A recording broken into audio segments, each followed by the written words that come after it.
Eh bien, bonjour à tous. Est-ce que vous m'entendez bien? Super, ok. Alors, je suis content que Frère Soleil brille sur nous ce matin. Je ne sais pas qui il est, mais euh, j'ai pu faire du vélo et venir ici. Ah, euh, bon, le psaume, je nous invite à trouver le psaume 120. Et c'est à la page 410 si vous avez cette version-là.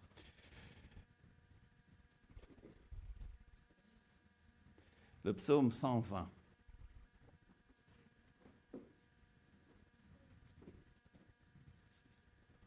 Bon, Seigneur, je te prie de briller sur nous par la lumière de ta parole et la face de Jésus. Comme à la transfiguration, tu es maintenant dans nos cœurs, tu as enlevé le voile pour qu'on puisse te contempler, refléter Jésus autour de nous. Et Seigneur, nous te prions de nous armer ce matin pour témoigner autour de nous cette semaine. Au nom de Jésus, Amen. Alors, le titre, c'est pas inspiré, hein, mais dans ma version, c'est intitulé « La souffrance de l'exilé ». Donc, c'est assez pertinent pour plusieurs d'entre nous, moi, d'autres. On vient d'un autre pays, d'une autre culture, et on va lire ce psaume intitulé avec l'entête « Chant des montées ». Donc, je l'ai démonté pour vous et je vais le remonter devant vous. Hein, donc, chant des montées, ok? Donc, le psalmiste dit ceci. Dans ma détresse, c'est à l'Éternel que j'ai crié et il m'a répondu. Éternel, délivre-moi des lèvres fausses, de la langue trompeuse. Que te donnera l'Éternel et que t'ajoutera-t-il, langue trompeuse? Les flèches aiguës du guerrier, avec des charbons ardents de genêt. Oh, malheur à moi, j'ai dû séjourner à Méchec, habiter parmi les tentes de Kédar. J'ai habité trop longtemps avec ceux qui détestent la paix. Je suis pour la paix, mais quand j'en parle, ils sont pour la guerre. Il y a plusieurs années, et assez longtemps à vrai dire, j'ai fait une grande marche avec Véronique, mon épouse. Et nous avons fait à pied le tour des volcans d'Auvergne. 120 km pendant 7 jours, vous dites c'est peut-être relativement facile si vous êtes des marcheurs habiles, mais il y avait des montées et des descentes, des hauts et des bas, des terrains assez accidentés. J'ai porté une toile de tente, on avait nos sacs à dos, on dormait, parfois on ne savait pas où on allait dormir le soir. Et donc, pour l'avant-dernier jour, on a visé le Puy de Dôme. Alors là, ça nous narguait parce que c'était à l'horizon tout le temps, ce Puy de Dôme. Et j'avais réservé une chambre d'hôtel. Donc il y a un très bel hôtel au sommet du Puy de Dôme. J'espère qu'il est toujours là. Et donc on avait une chambre réservée le soir. On est arrivé, on a grimpé le Puy de Dôme, ça nous a mis 3 heures, je crois. Et puis le soir, on a mangé dans le restaurant de l'hôtel, avec une vue splendide sur les vallons en bas. Et on voyait au loin les lumières qui scintillaient, les lumières des villes, des villages.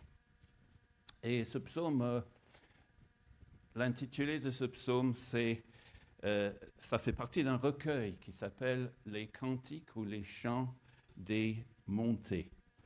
Et si vous regardez l'entête dans vos Bibles, les entêtes, vous verrez que ce psaume 120 et ceux qui suivent jusqu'au psaume 134, ils portent cet intitulé, les cantiques des montées, comme si c'était un recueil, un petit recueil d'une quinzaine de 15 chants pour ceux qui montent à Jérusalem 3 fois par an pour fêter la bonté de Dieu, le salut de Dieu. Ils se souvenaient de la délivrance de l'Égypte, et se souvenaient de ce Dieu qui les avait accompagnés sur leur marche dans le désert pendant ces fêtes. Et ils se souvenaient de sa bonté en leur donnant les moissons abondantes. Et comme Jérusalem est dans les montagnes, c'est la ville la plus élevée, on parlait de monter à Jérusalem, d'où le nom de ce recueil, Cantique des montées. 15 psaumes au total, peut-être que c'était un petit recueil, puis après, quand l'éditeur a préparé le grand livre des psaumes, eh bien, ça a été intégré, ce petit recueil, à l'ensemble. Et en fait, c'était une marche difficile, cette marche vers Jérusalem. Ça prenait du temps. Il y avait ses peines et ses joies, peut-être qu'il chantait 1 kilomètre à pied. Ça use. C'est le premier chant qu'a appris ma petite fille à l'école. Et ces cantiques, donc cette série, nous interpelle ce matin parce qu'avec Jésus, on se met à marcher vers, non pas vers la Jérusalem terrestre, mais vers celle qui descend de Dieu, la cité de Dieu. Jésus a dit, je m'en vais vous préparer une place. C'est pourquoi la croix est vide. Je m'en vais vous préparer une place pour vous et pour moi. Il y a beaucoup d'espace dans la maison de mon Père. Et ces psaumes nous montrent notre itinéraire. Jésus a dit, je suis le chemin. Et donc, je dirais que cette série de psaumes, c'est un peu le bison futé du croyant. Notre guide Michelin. Non, c'est pas très bon comme blague. Okay.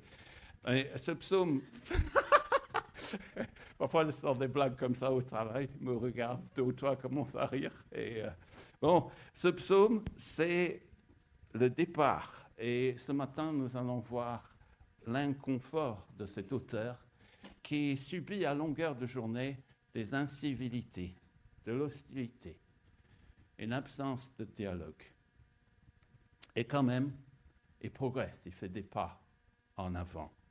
Alors, qu'est-ce qu'il peut nous enseigner ce matin? Vous savez que la détresse de l'auteur vient de l'espace social où il se trouve, où il habite, et de ce langage qu'il entend à longueur de journée, comme si c'était un ressortissant étranger. Comme beaucoup d'entre nous, peut-être, lui, il a une carte de séjour à renouveler tous les ans. Et il se sent exposé, vulnérable, précaire. Et il dit au verset 5, « Je reste parmi les tentes. Je me sens comme un nomade dans un nomad's land. » Et au verset 5, il dit, « Malheur à moi, j'ai dû séjourner à Méchec, habiter parmi les tentes de Kédar. » Ce sont des images. Méchec, c'est au nord. Kédar, c'est au sud, au désert d'Arabie. Donc on ne peut pas être dans ces deux endroits en même temps. Et donc c'est une image, c'est sa façon de dire, je suis à l'aise nulle part. Je ne me sens pas chez moi ici. Et je dirais que l'image centrale au verset 5 de l'étranger, de son insécurité, est très actuelle. Ça pourrait être ce psaume, la prière formulée par toutes ces personnes vulnérables. Et Jésus s'identifierait à eux parce que Jésus n'avait nulle part reposé sa tête. Au verset 5, le psalmiste dit « Malheur à moi ». Littéralement, j'en ai jusque-là, j'en ai ras-le-bol, j'en ai marre. J'en ai par-dessus la tête de séjourner à Méchec, d'habiter parmi les tentes de Kédar, avec la méfiance de ses habitants qui racontent leurs mensonges sur lui. Au verset 2, la langue trompeuse, les lèvres fausse. Et cela fait mal. Il dit au verset 1, « Dans ma détresse, j'ai crié ». Il est en train d'exprimer dans l'original une douleur intense. Et ces mensonges qu'il entend autour de lui nuisent au dialogue. Verset 7, « Quand je parle de paix, eux, ils sont pour la guerre. » Presque dans ce vers, il y a le heurt de deux modes de vie opposés. J'ai l'impression de vivre avec des gens qui parlent une autre langue. Ils détestent la paix, verset 6, « Je veux la paix ». Littéralement, j'incarne la paix. C'est comme s'il disait, la paix, c'est mon deuxième nom. Avez-vous déjà vécu cela au travail? Dans ta vie professionnelle, tu t'investis à fond pour le bien du service, pour le bien de l'entreprise. Et les collègues réagissent systématiquement de travers. Ils t'attendent au tournant. J'ai vécu ça plusieurs fois dans ma vie. Quand je me croyais installé ici, beaucoup d'opposition. Ou bien, bon, ça va mieux maintenant, hein. Ou bien en famille, est-ce que tu as vécu ça quand tu es avec ceux qui ne partagent pas tes convictions et tu deviens la cible des piques et des réflexions blessantes sur celui que tu chéris le plus, Jésus. Donc le psalmiste ressent une grande solitude. Il ne se sent pas chez lui, il n'est à l'aise nulle part, et on raconte des mensonges à son égard. Alors que faire dans de telles situations? Ce psaume nous donne toute une série de pas pratiques. Moi, je vais en parler de 3 ou 4, mais il y en a peut-être plein d'autres pour progresser que vous voyez. En discutant après ou en semaine, peut-être qu'on pourra voir s'il y en a d'autres. Mais je vais énumérer pas à pas, cette série de pas pratiques. Que faire alors quand on est dans cette situation? Alors tout d'abord, l'exemple du psalmiste, c'est de prier. Tout d'abord, prier. Et il démarre comme ça. « Dans ma détresse, j'ai fait appel à l'Éternel. » Et vous voyez le résultat ici? Il m'a répondu. Dieu entend nos prières. Il est vivant et il est particulièrement sensible aux cris des pauvres, des gens vulnérables, des gens en deuil. D'ailleurs, le psaume suivant, concernant la prière, dit, le psaume 122, « Je lève les yeux vers les montagnes. D'où me viendra le secours ?» On sait maintenant qu'on lève les yeux vers Jésus, qui est assis à la main droite de Dieu. Et Jésus prie pour nous. Et il sait ce que c'est que de vivre ainsi parce qu'il nous a précédés. On peut s'approcher de lui sans crainte parce qu'il est lui notre frère. C'est lui notre seul prêtre souverain.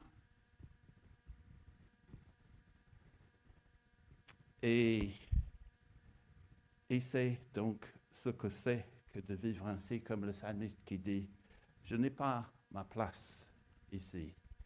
C'était pareil pour Jésus. Le monde ne l'a pas reconnu, nous dit l'évangile de Jean, chapitre 1, verset 10. Le monde. Alors c'est quoi le monde? Le monde, selon la Bible, c'est la société qui se rassemble, qui nie Dieu, qui construit ses valeurs et sa vie et son système tout autour de la négation de Dieu. C'est bâti sur soi-même, sur ses forces, etc. Et Jésus fait de nous tous des prêtres capables de nous approcher de lui et tous sur un pied d'égalité. On peut prier notre grand frère, notre souverain sacrificateur, et il intervient, c'est sûr. Même si le monde n'a pas reconnu Jésus, lui, il nous reconnaît. Le monde de ce psalmiste est fracturé, comme je l'ai dit, en deux modes de vie incompatibles. Autour du psalmiste, crier sur les autres est perçu comme une vertu. Déverser sa colère sur les autres, dans la rue, en société, c'est normal. La Bible dit, pensez à Jésus qui a vécu comme ça. Pensez à celui qui a enduré de la part des hommes pécheurs une telle opposition contre lui pour que vous ne vous laissiez pas abattre par le découragement. Jésus a vécu autant, infiniment plus de contradictions que le psalmiste. Donc, on peut prier vers notre grand frère, notre souverain sacrificateur. Comme des prêtres, nous avons accès dans sa présence pour être accueillis auprès de lui. Et il nous entend, il nous écoute, il répond. Donc, le premier pas, c'est de prier. Deuxième pas, c'est d'exprimer sa colère à Dieu, le sentiment d'injustice, pas sur les autres, forcément. Au verset 3, le psalmiste s'imagine en train d'interpeller son agresseur. Qu'est-ce que ça te donne? Cela te rapporte quoi de t'exprimer comme ça? Et au verset 4, il imagine la punition que méritent ces gens, ces détracteurs, ces gens autour de lui, avec deux images. Donc, verset 4, des flèches aiguës du guerrier. Et donc, c'est un tireur d'élite qui vise une cible précise. Les flèches ne sont pas des armes de destruction massive. La justice de Dieu tombe exactement là où elle est méritée. Bientôt, dans 2 Pierre 2, on va parler du jour du jugement. Et je crois qu'il en a été question dans la présidence. Ça, c'est la première image, les flèches aiguës du guerrier. Et puis la deuxième image, c'est les charbons ardents de genêt. Je ne sais pas si vous avez vu les genêts, ça devient des arbres énormes, et sous un feu de forêt, vous imaginez les dégâts que ça peut provoquer. C'est une image qui évoque la sainteté de Dieu. Et Dieu sait exactement comment et qui viser, il connaît les secrets de nos cœurs. Et c'est dans ce sens-là qu'il est nécessaire de confesser nos péchés, sachant que, et de marcher conformément à la parole de Dieu. Mais on peut exprimer notre sentiment d'injustice, de colère devant Dieu, parce qu'un jour, Jésus va revenir remettre toutes choses en ordre. Exprimer sa colère, prier. Troisième pas, c'est essayer de procurer la paix. Au verset 7, le psalmiste, on l'a dit, il dit littéralement « Je suis la paix », c'est-à-dire que j'incarne la paix. Sûrement pas parfaitement, mais Jésus dit « Heureux ceux qui procurent la paix, car ils seront appelés fils de Dieu », dans Matthieu 5. Et Paul dit « Ne rendez à personne le mal pour le mal. Recherchez ce qui est bien devant tous les hommes. Si cela est possible, dans la mesure où cela dépend de vous, soyez en paix avec tous les hommes. Ne vous vengez pas vous-même, bien-aimés. C'est bien tentant de le faire, mais laissez agir la colère de Dieu, car il est écrit « C'est à moi qu'appartient la vengeance. C'est moi qui donnerai à chacun ce qu'il mérite, dit le Seigneur. Mais si ton ennemi a faim, donne-lui à manger. S'il a soif, donne-lui à boire, car en agissant ainsi, tu amasseras des charbons ardents sur sa tête. Ne te laisse pas vaincre par le mal, mais sois vainqueur du mal par le bien. » Romains 12. voyez, donc ça a l'air facile de détourner la colère, sa propre colère, mais ce n'est pas évident en pratique. Quand on a envie, franchement, de casser la gueule de certaines personnes ou de résister avec des paroles amères, dures à leur égard. Et ici, le psalmiste nous montre une autre manière de gérer. Au début de ce psaume, il parle à Dieu. Il parle à Dieu et il exprime sa colère devant Dieu, pas devant les autres. Si bien qu'à la fin, quand il parle à ses détracteurs, les gens devant lui n'entendent que des paroles de paix.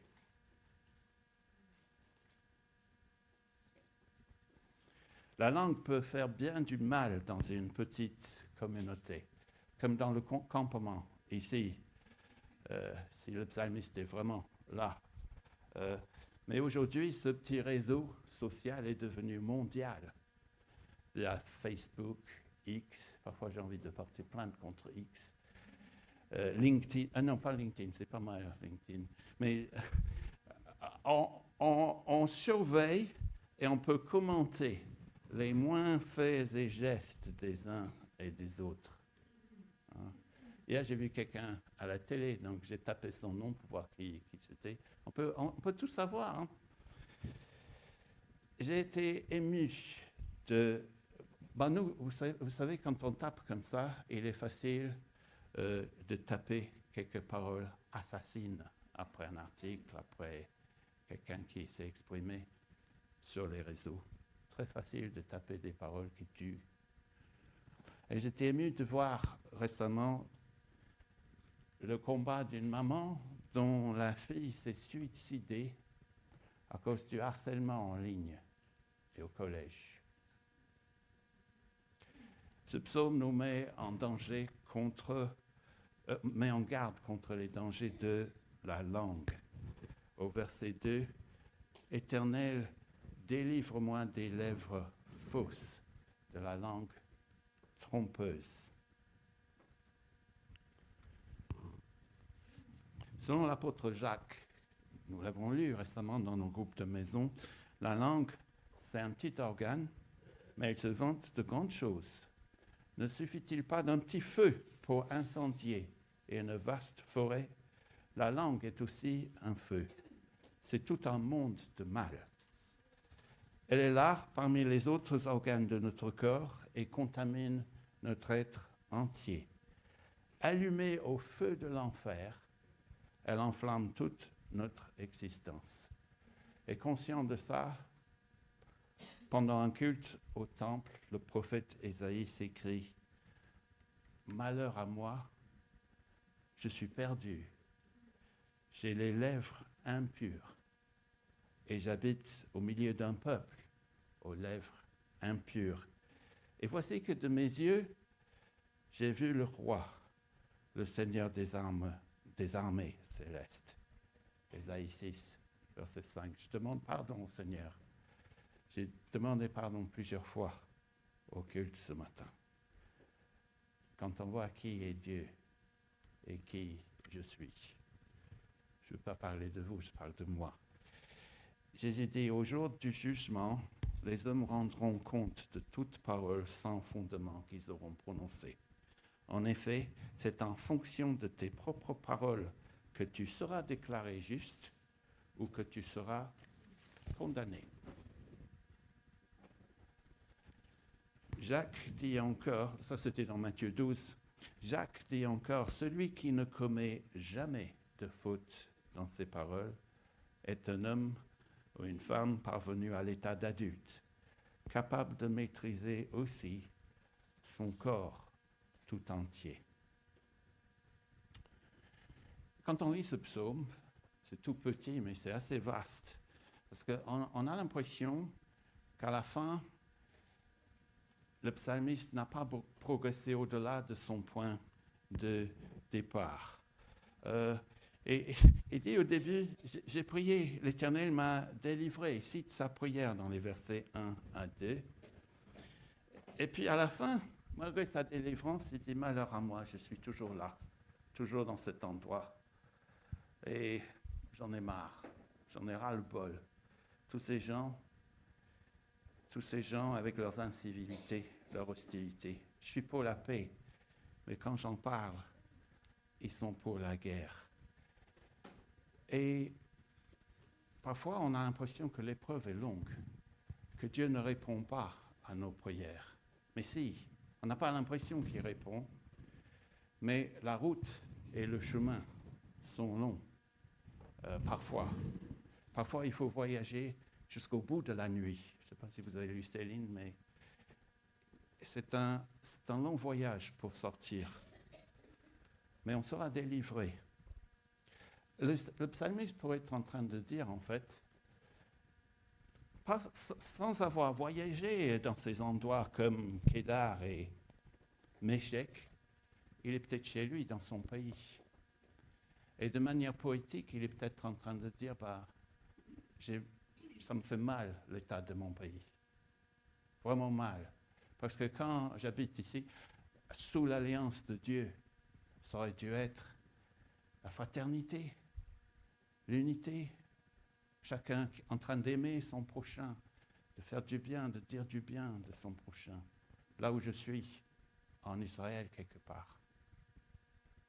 Mais c'est comme si j'habitais dans ces endroits éloignés. Je ne me sens pas chez moi ici. Mais il y a des progrès, j'ai envie de dire. On voit ça même au sein de ce psaume, si on regarde. Au verset 7, il dit « J'incarne la paix ». Donc s'il a prié, quand les gens parlent comme ça autour de lui, il arrive à se maîtriser. Il arrive à se maîtriser et à promouvoir la paix, le respect, la courtoisie au nom de Dieu. Et ce recueil de psaumes nous donne beaucoup d'espérance. Ça commence avec ce psaume 120 dans la nuit et ça finit au psaume 34 dans la nuit. Mais c'est différent. Je reviens à ce mot Kédar qui veut dire ténèbres. Et le nom est bien choisi. Est-ce Kédar à cause des tentes noires de ses habitants? Le psalmiste vit dans le noir. Le soleil brille peu sur lui, l'avenir est sombre. Les rayons du soleil sont masqués, frère soleil, les rayons sont masqués par la détresse et le deuil, verset 1, les mensonges, verset 2, la contestation dans les versets 5 à 6. Néanmoins, il y a une progression pas à pas en lisant entre le psaume 120 et le psaume 134. La nuit est différente dans le psaume 134.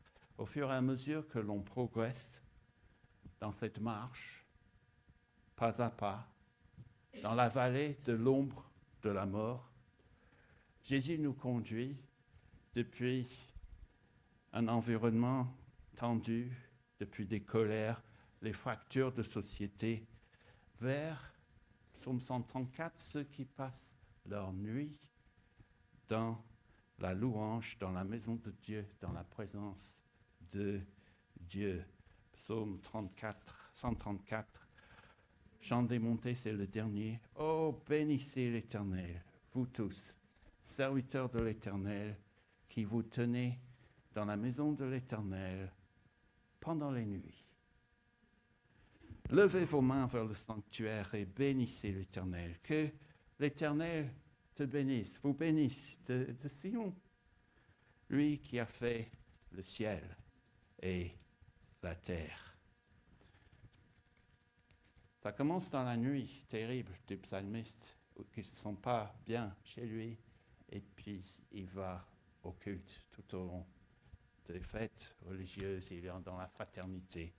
Et avec ces gens qui se tiennent dans la maison de Dieu, pendant les nuits et les jours. Vous savez que l'espérance dans cette séquence de cantiques, c'est que, et c'est une parole puissante pour notre environnement, assez sombre, assez pessimiste, très sombre, très pessimiste. Vous savez qu'une nuit étoilée peut remplacer la nuit actuelle que nous pouvons connaître. Les louanges et les bénédictions peuvent remplacer les langues hostiles et mensongères autour de nous, autour de toi, à longueur de journée. Jésus nous a précédés sur ce chemin. Il est le chemin et la vie. Et donc, Sion éclipse Kédar. La lumière brille dans les ténèbres. La lumière brille dans les ténèbres et les ténèbres ne l'ont pas étouffée. Jean chapitre 1, verset 5. Je termine avec quelques versets qui viennent de l'Apocalypse et du livre des Hébreux. Nous allons bientôt lire le livre de l'Apocalypse. Et déjà, l'auteur des Hébreux dit, au contraire, donc vous vous êtes approchés du mont Sion par rapport à la loi qui nous condamnait. Les gens qui avaient peur de monter sur la montagne. Et l'auteur dit, non, non, non, approchez-vous.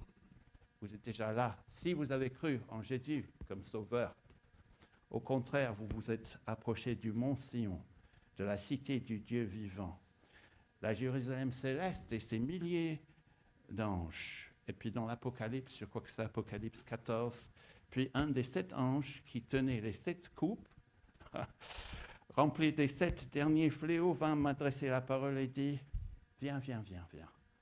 Je te montrerai la femme, l'épouse de l'agneau.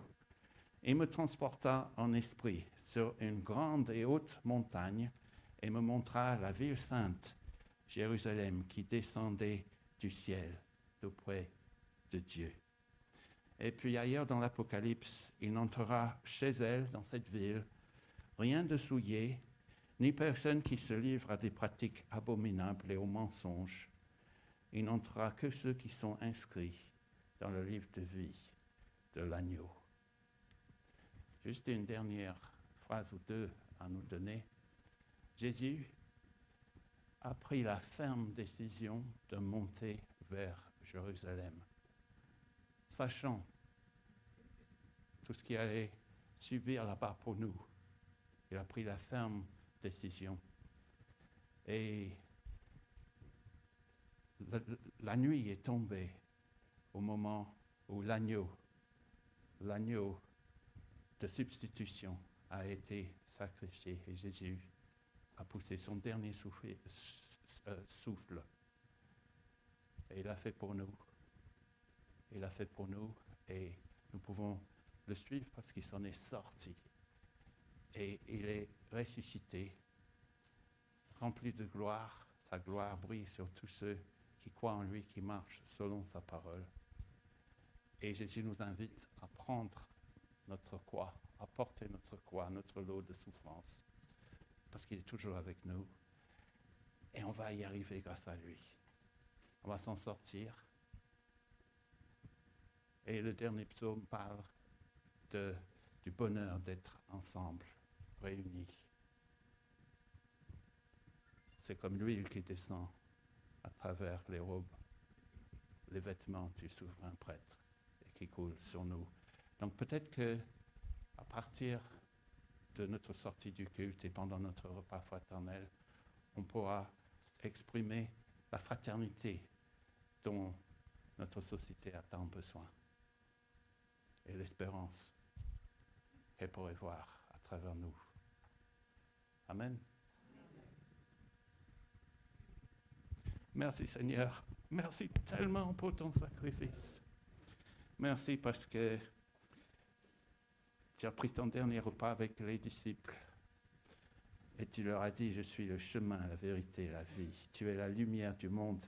Et Seigneur, nous voulons ne vivre que pour toi, vivre un culte que pour toi. Et pas juste ici, Seigneur, mais que les gens voient au travail, en famille, dans nos quartiers, que tu es vivant, que qu'il y a encore une espérance pour cette société. Et de toute façon, nous serons tous réunis dans la fraternité autour de ta table un jour quand tu viendras remettre de l'ordre dans ce monde. Et nous prions pour les autorités, Seigneur. Même si on n'est pas d'accord avec certaines choses, on prie. On prie que tu nous aides à répandre l'espérance et l'amour et que nous soyons des témoins pour ceux qui nous voient vivre, les gens dans des situations de pouvoir, Seigneur, et que tu les amènes à toi aussi. Et merci pour tous ceux qui servent, Seigneur. C'est tellement difficile de se donner pour les autres. Je te remercie pour les non-chrétiens qui m'entourent et je te prie pour de bonnes relations et des occasions pour témoigner. Au nom de Jésus, Amen.